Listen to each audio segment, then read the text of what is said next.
नमस्कार मंडळी, मी तुमचा लाडका मित्र भरत विजय चव्हाण आणि मी तुम्हा सर्वांचं माझ्या युट्यूब चॅनलमध्ये स्वागत करत आहे. म्हणजे काल रिलीज झाले होते 2 मराठी सिनेमे, एक म्हणजे लाईफलाईन आणि दुसरा म्हणजे बाबू. बाबू या सिनेमाचा रिव्ह्यू आपण केलेला आहे. तो व्हिडिओ तुम्ही बघितला नसेल तर त्याची लिंक तुम्हाला खाली डिस्क्रिप्शन बॉक्समध्ये देतोय. आता येऊया लाईफलाईन या सिनेमावर.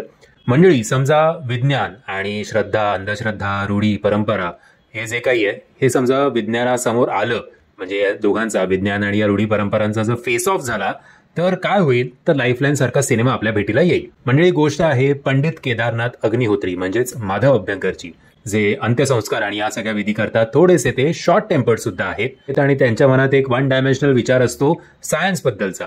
आता अशातच त्यांची एकदा गाठभेट होते अशोक सराफ सरांशी, ज्यांचं नाव आहे या सिनेमामध्ये डॉक्टर विक्रम देसाई. आता ही गाठभेट कशी होते हे जर तुम्हाला जाणून घ्यायचं असेल तर तुम्हाला हा सिनेमा सिनेमागृहात जाऊन बघायला हवा. बरं, या गाठभेटीमध्ये या दोघांचं थोडं एक आर्ग्युमेंट सुद्धा होते. म्हणजे असं होतं की समोर सिच्युएशन काय आणि हे दोघं भांडतायत काय, पण असो, ती आर्ग्युमेंट सुद्धा चांगली होते. बट योगायोगाने पुन्हा एकदा माधव अभ्यंकरांना अशोक सराफांकडे जावं लागतं का, ते तुम्ही सिनेमात बघा. म्हणजे जेव्हा या सिनेमाचा ट्रेलर आला होता, त्या ट्रेलर रिव्ह्यूमध्ये जर तुम्हाला आठवत असेल तर मी म्हटलं होतं की 1 लाईन चांगली आहे, अभिनय तर उत्तम असणारच आहे, बट या सिनेमाचा एक लिमिटेड ऑडियन्स असेल. आणि हा सिनेमा बघितल्यानंतर माझ्या त्या म्हणण्यावर मला असं ते अजूनही ठाम आहे की हा सिनेमा प्रत्येकाला अपील करणार नाही, यूथला तर अजिबात अपील करणार नाही.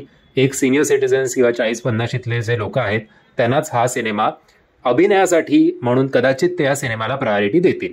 बाकी ओव्हरऑल स्टोरीबद्दल असे काही काही थोडे इंटरेस्टिंग मोमेंट्स आहेत, बट स्टोरीपेक्षा या सिनेमाचा जर हुकमाचे 2 एक्के असेल तर ते एक्के म्हणजे माधव अभ्यंकर सर आणि अशोक सराफ सर. आणि ट्रेलर रिव्ह्यूमध्ये मी म्हटलं होतं की मला एक गट फिलिंग आहे की माधव अभ्यंकर हा सिनेमा खाऊन टाकणार आहेत. त्यांना तशी भावखाऊ थोडी भूमिका मिळाली आहे. म्हणजे अशोक सराफ सर कसं आहे ना, ते आता लेजंड आहेत. त्यांना आपण याच्यात मोजमाप त्यांचं करू नाही शकत अभिनयाचं. सचिन तेंडुलकर आहेत ते अभिनयातले. So Madhav Abhyankar full on त्यांचा हा शो आहे, त्यांचा हा गेम आहे.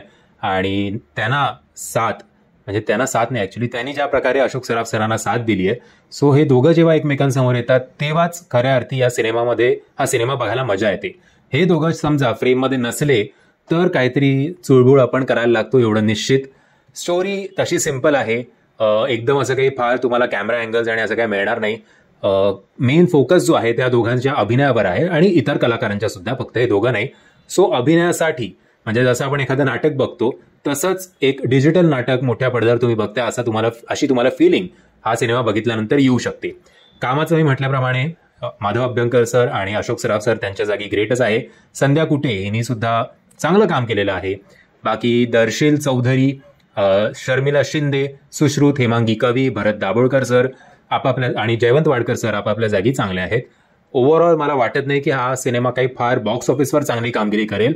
कदाचित हा सिनेमा जेव्हा OTTवर येईल तेव्हा याला चांगले व्ह्यूज मिळतील असं मला तरी वाटतंय. बाकी जर तुम्ही हा सिनेमा बघितला असेल आणि जर तुम्ही माझ्या मतांशी सहमत असाल किंवा असहमत असाल तर मला कमेंटच्या माध्यमातून कळवा. आणि जर तुम्हाला हा व्हिडिओ आवडला असेल तर प्लीज या व्हिडिओला लाईक, शेअर आणि चॅनलला सबस्क्राईब करायला विसरू नका. जय हिंद, जय महाराष्ट्र.